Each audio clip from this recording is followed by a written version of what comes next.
కార్మికులు పేదలకు అండగా ఉండే ప్రభుత్వం తెరాస సర్కారేనని మంత్రి హరీష్ రావు పేర్కొన్నారు.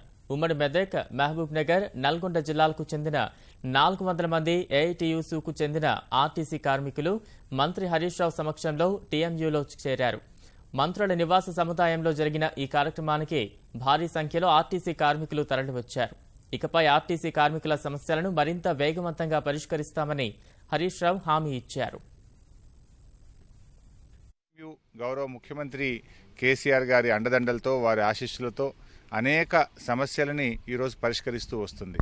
ఆర్టీసీని బలోపేతం చేయాలి, ఆర్టీసీని లాభాల బాటాల్లో నడిపించాలని గౌరవ ముఖ్యమంత్రి గారు ప్రయత్నం చేస్తూ ఉన్నారు.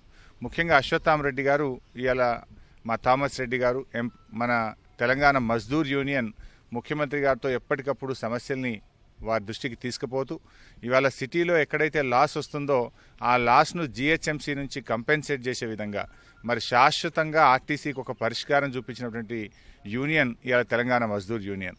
గతంలో ఏ యూనియన్ కూడా అప్పటి మందం ఏదో ఎన్నికల ముందు రెగ్యులరైజేషన్ కోసం ముఖ్యమంత్రి గారి ఇంటికి తీసుకుపోయి 500 మందిని చేసినాం, 1000 మందిని చేసినామని చెప్తే అసలు శాశ్వతంగానే అసలు కాంట్రాక్ట్ డ్రైవరు, కాంట్రాక్టర్ ఉద్యోగం లేకుండా అందరినీ ఒకేసారి రెగ్యులరైజ్ చేపించి కాంట్రాక్ట్ వ్యవస్థను రద్దు చేసిన ఘనత కూడా తెలంగాణ మజ్దూర్ యూనియన్కే దక్కుతుంది.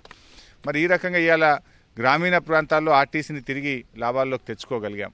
ఇంకా తెలంగాణ మజ్దూర్ యూనియన్ ఇటు కార్మికుల హక్కులను కాపాడుతూ కార్మికుల సమస్యలపైన పోరాటం చేస్తూ మరొక వైపు సంస్థను నిలబెట్టాలి, సంస్థను కాపాడాలి, ఆర్టీసీని బలోపేతం చేయాలని రెండు కళ్ళలాగా అటు సంస్థ బలోపేతం, ఇటు కార్మికుల హక్కులు రెండింటినీ ముందుకు తీసుకుపోతున్నటువంటి సంఘం తెలంగాణ మజ్దూర్ యూనియన్.